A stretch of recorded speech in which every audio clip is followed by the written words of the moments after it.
Let's turn that off. All right.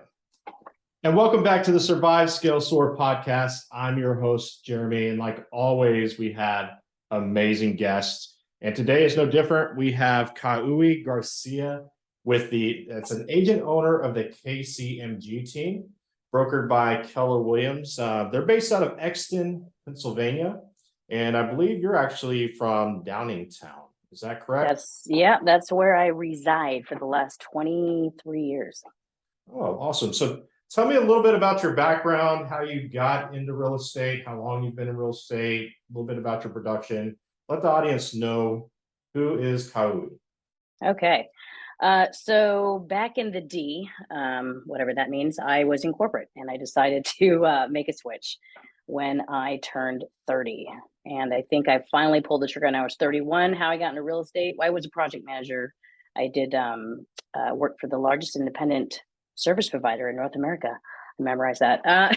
And so it was a very different skill set from a like corporate and project management, but really very similar in the fact that, instead of legal and IT and reporting and attorneys and finance, it was sellers and buyers and inspectors, and so it was a similar skill set, I guess, in some ways. But I got into real estate because my girlfriend went to a real estate seminar, and she's like, I don't want to go alone, can you come with me? And so I went with her reluctantly. I got into real estate and she never did. So you got roped in. I got roped in. Yeah. And then I got denied, actually. I took a personality test, one of those tests you take online, and they're like, we're not interested. And then about 2 years in, I'm like, you made a decision off a piece of paper? That's excellent. And then about 2 years later, I got a call from that same broker that said, look, I see your production and I want to talk. I was like, too late. Yeah, that's awesome. Yeah, I had a similar situation one time. I was moving into a leadership role, and the assessment that I took told me that I'd make a great janitor. And so obviously Thanks. They didn't think I was qualified. So I get that. So you've been doing business for a while now. Tell me a little bit about your production, a little bit about the team. Sure. I have been in practice of real estate for 16 years. I have a partner who is now my husband. He has been in the real estate business for 26 years. And then we have our executive assistant, and she's been with us, literally just celebrated her 1 year. She's our fourth assistant over the years. And when Colby and I merged our businesses, because we were both independent agents, we thought we needed to have an additional resource to support our team. So our team is just the three of us, and we have, we're between 17 and 20 million in gross commission a year. And our goal is to obviously grow. It's just me, him as the rainmakers, if you will. We do have a couple of pseudo team members that when we go out of the country, which you like to travel, then we have the people to rely on to do showings for us, as well as, actual appointments with buyers and sellers to take our leads if we get them, so we don't lose traction just because we're away for a minute. Awesome. So not only did you get roped in unexpectedly into real estate, but you got love. Yeah. Yeah. I never intended on really building a team when I got into the business. It took, I left a 6-figure job in corporate to making $24,000 my first year. And I was like, oh my God, I think I made a mistake. Not only that, I was paying to be in it, paying for business cards, paying for marketing, paying for leads, paying for website, paying for, it was just like very overwhelming. And I guess I just had to be really honest with myself about, what I thought I was good at. I mean, I was a project manager leading, multi-million-dollar projects for our company. I was the director. And so I managed 3 call centers who specialized in technical support across the world, internationally and domestically. And I'm like, I got this. And then I got into it. And I'm like, whoa, I need to get real with myself about where my strengths and my weaknesses are. And so once I kind of swallowed that, I was able to, really focus on what I needed to improve so that I could become just better and better. And without a boss, you are the boss. I had a coach once say to me, I was really, really, really stressed out and I was crying. Luckily it was over the telephone, so he couldn't see me. I was like, crying. And he's like, let me ask you a question. Who's your boss? Can you talk to your boss about the problems that you're having right now? And I'm like, I'm the boss. And he's like, okay. I'm like, got it. Message received. So I learned a lot about myself when I made that switch. I started off part-time and then I went only because I had my full-time job. And then I quit and they said, can you stay on for a little while longer while you train your replacement? And so I did do that. And so I say I was part-time only because I didn't give all of my time to real estate because I was training for a few months and then I cut the cord completely. And then I was in it. I think that's awesome. The fact that you came out and shared that, not a lot of people are willing to share that in their first year, they made like $24,000. And that's usually a big deterrent. People are like, oh crap, what did I do? And realize that now in hindsight, it was probably the best decision you ever made. Yet at the time, you might not have felt it. So how did you push through that? Well, there's so many different stages. It took me about, I took a loan against my house. I made sure that I was prepared. I saved as much money as I possibly could. I set myself up for success. Some people get really stressed out when they're down to their last dollar and they start working really hard, right? And other people are like, as long as I have 6 months in the bank, I don't have to focus or stress out about finances. I can just focus on the business growing and being in the market. And for me, I'm the second. I needed to create this sort of what do you call that? A net. A fail safe. Like, what if something goes wrong? What if a family member, someone in my family needs me? What if, right? So for me, that's what I ended up doing to kind of create that security, if you will. And then I remember the day actually, because I took a picture of it on the loan amount that I took out from my house. I had more than that in my bank account years later. I thought that was a great and I know, I was like, oh my God, I did it.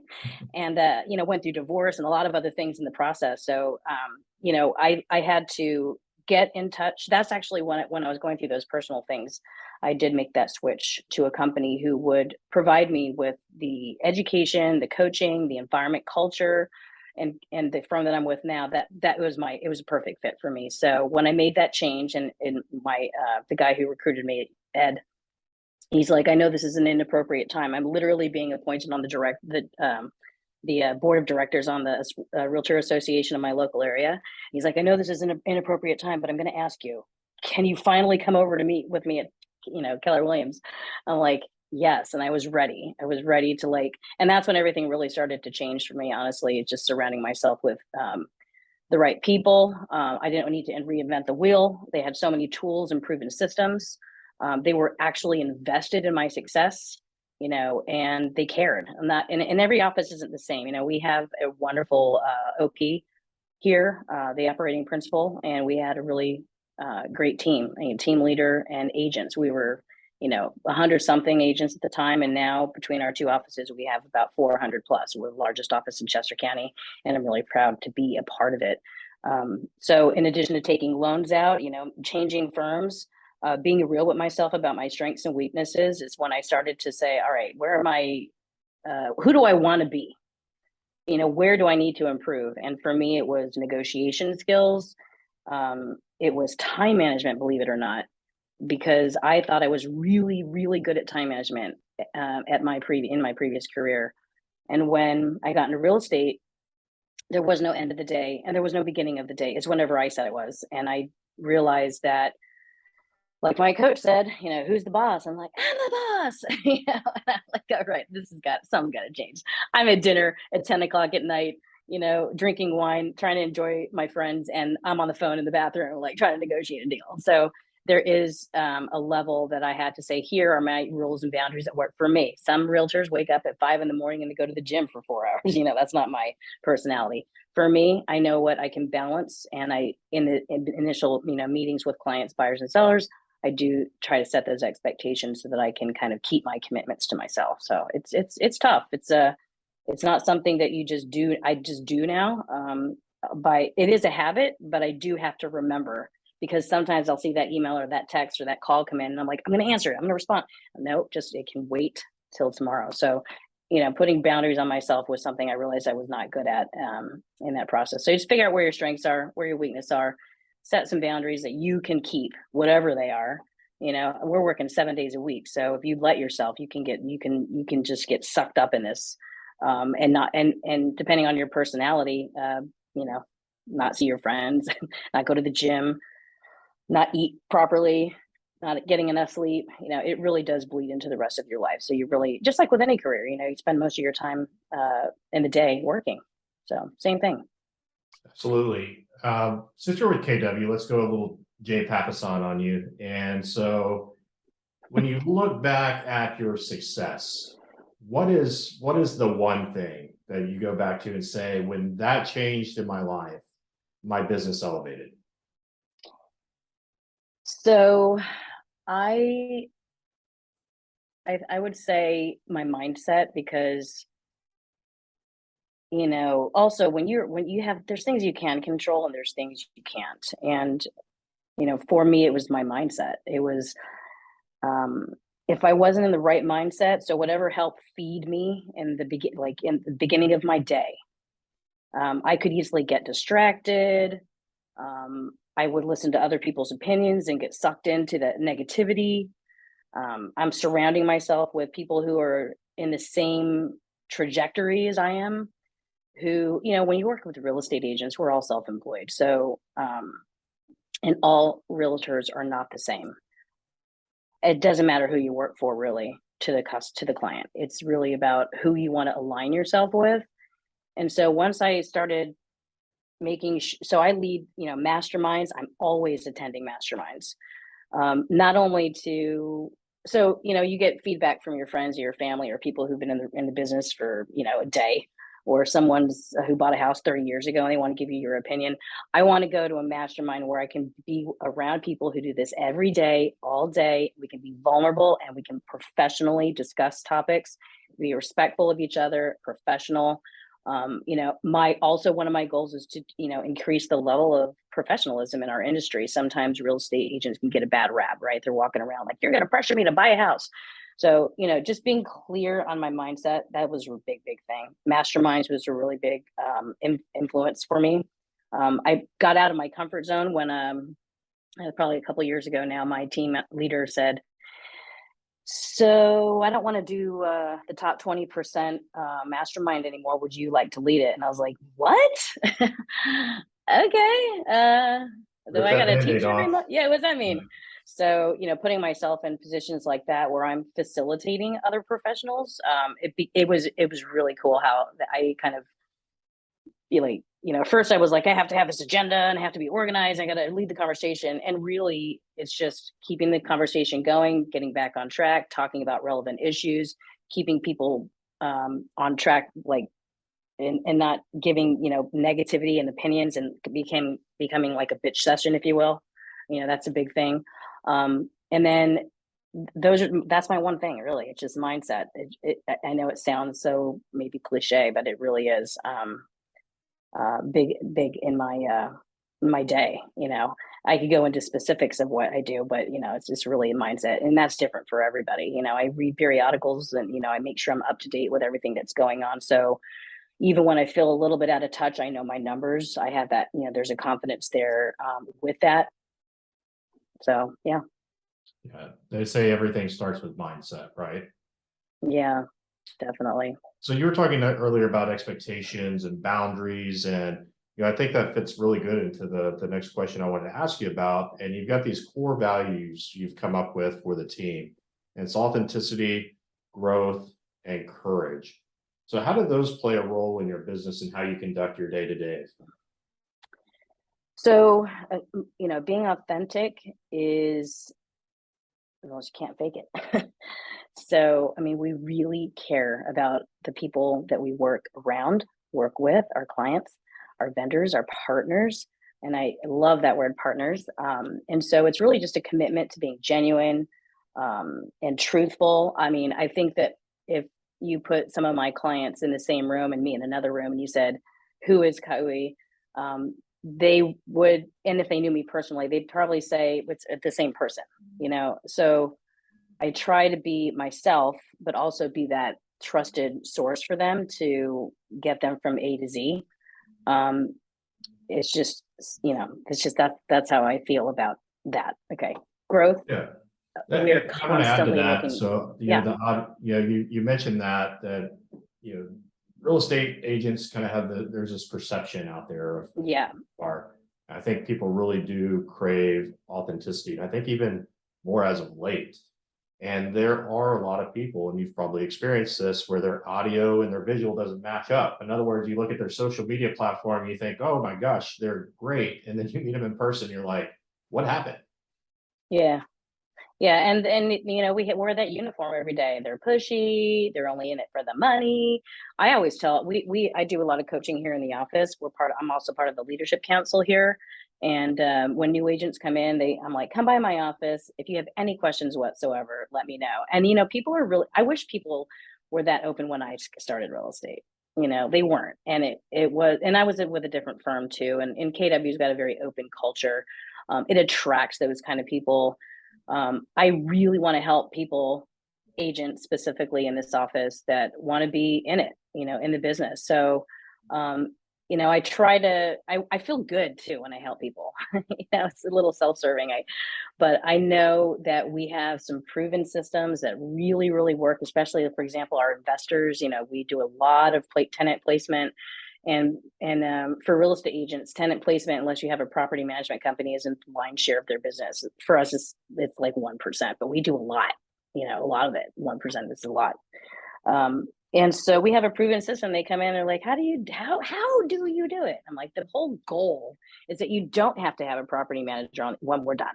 And so walking somebody through those processes, and I see that they're using it and it's working for them. I'm like, awesome. I get really excited about that. That's very cool. All right, tell me growth and courage.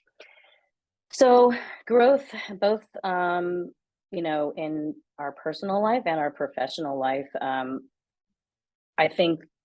know that the folks here at this office are, well, you're familiar with KW's, and we're always looking to grow. There's education every single day in the training room. I'm up here.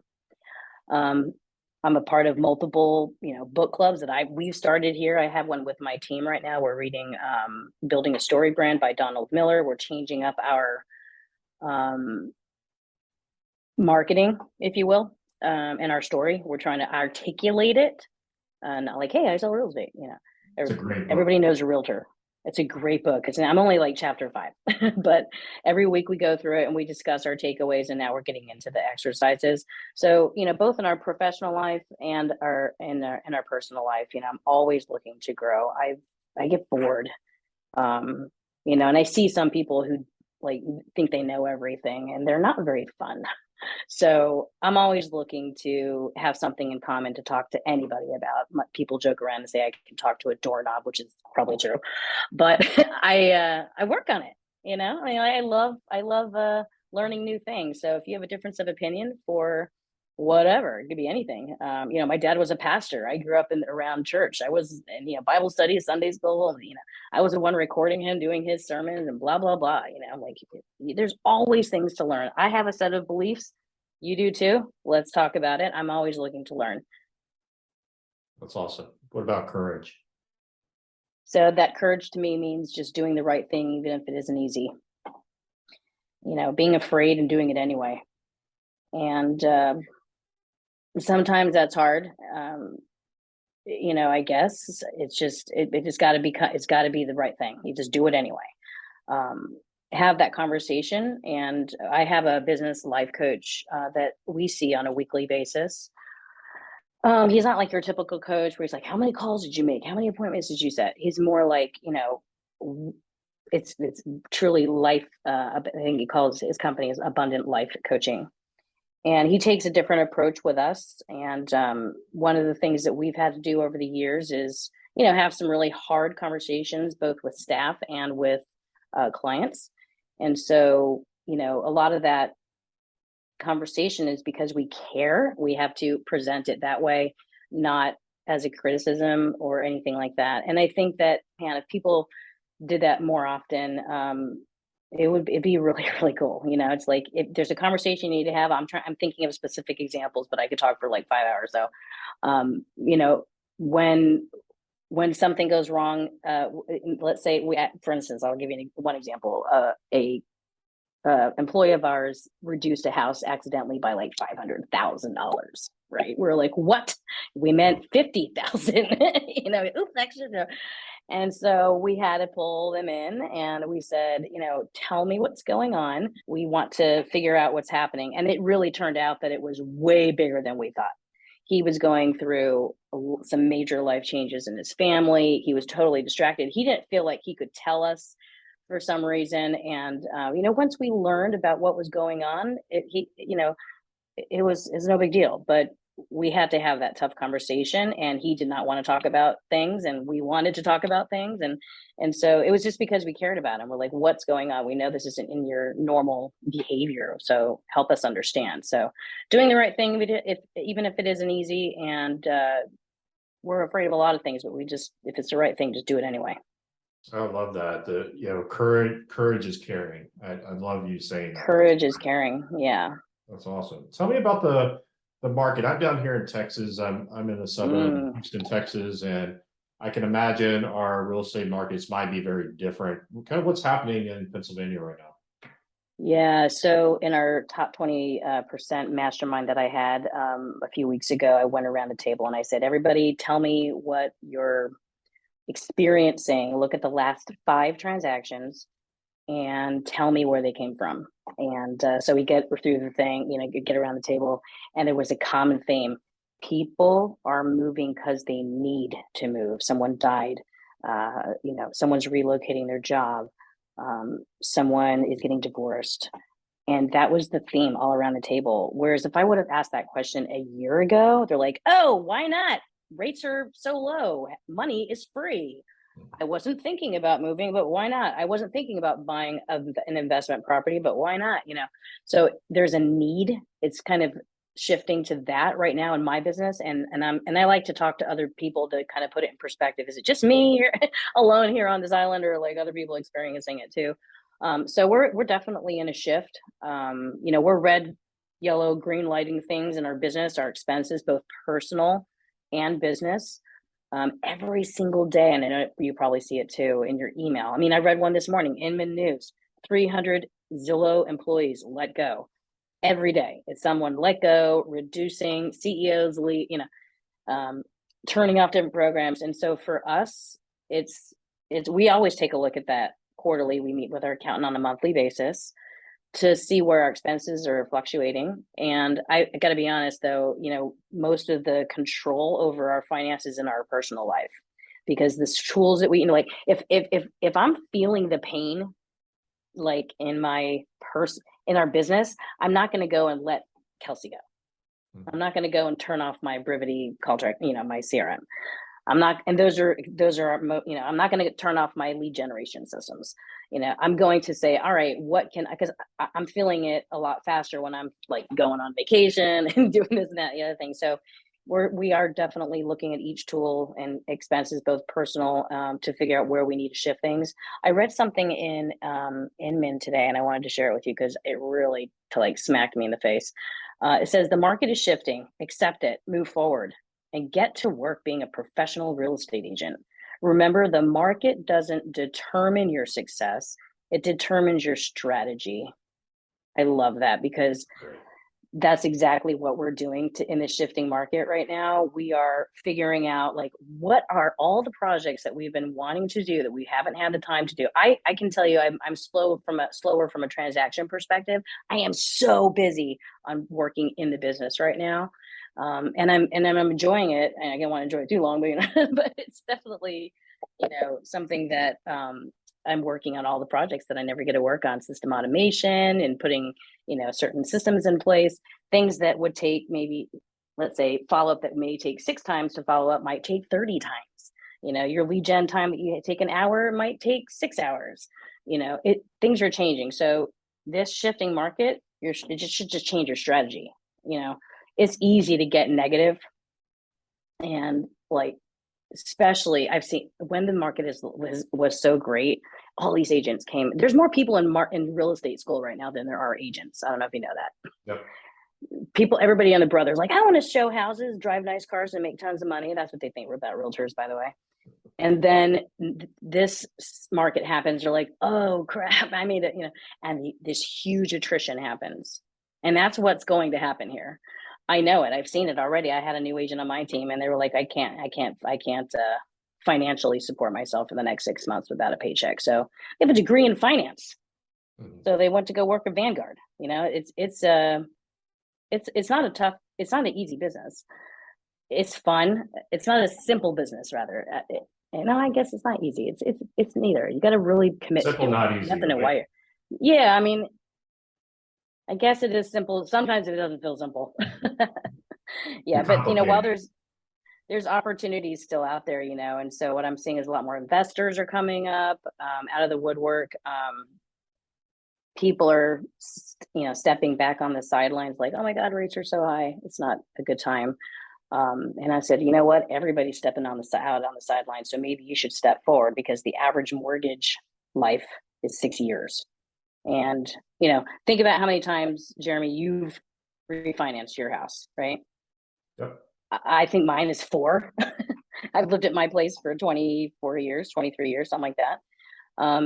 And so there is opportunity, but it's people having to get out of their comfort zone. People who were approved even 9 months ago at 3-something% are having to re-up, change their buying power, like change their price point.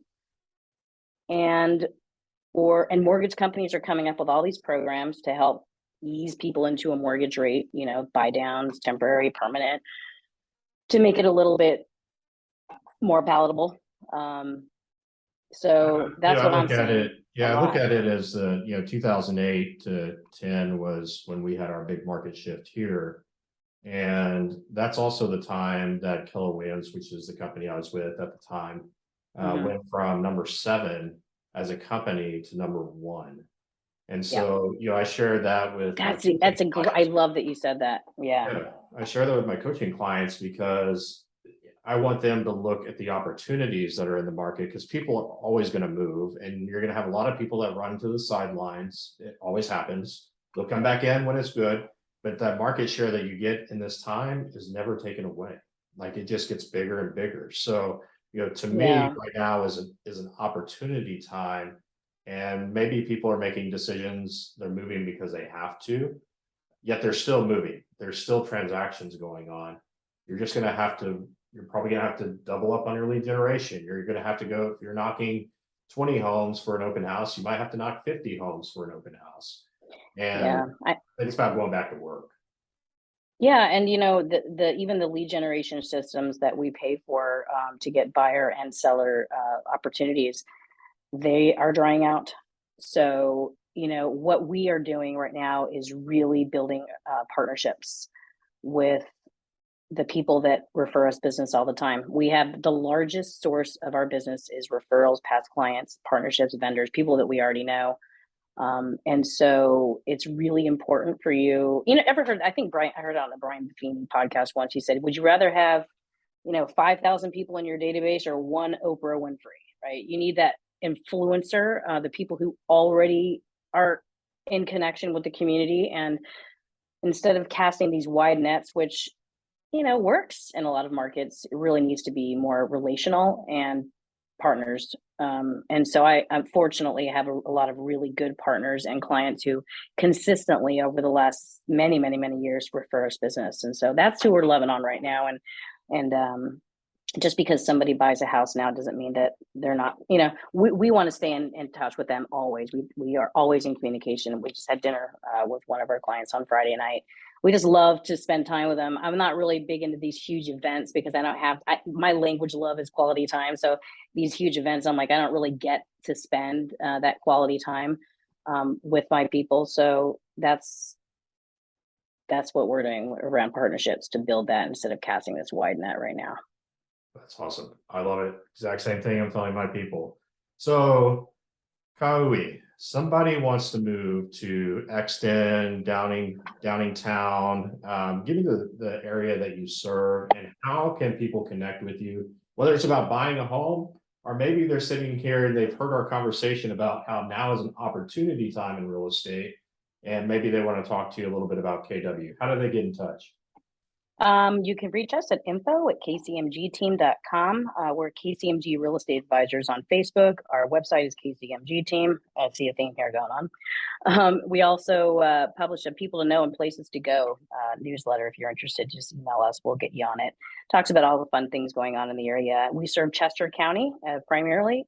Downingtown School District is is in our backyard. That's where we live, and we love Downingtown. But we serve Coatesville and all of Chester County, Montgomery, and Delaware County as our secondary markets. And of course, you can always give us a call. We're not secret agents. Our information is everywhere. Awesome. Well, Kaui, thank you for your time today. There is so much information in here that I know that those that are listening to this, if they just take some of this information and go out and actually apply it, it's not only going to make a difference in their business, it's also going to make a difference in their lives. So thank you for taking the time today to share your story. Of course, Jeremy. Thank you so much. I appreciate it. All right. Until next time, onward and upward.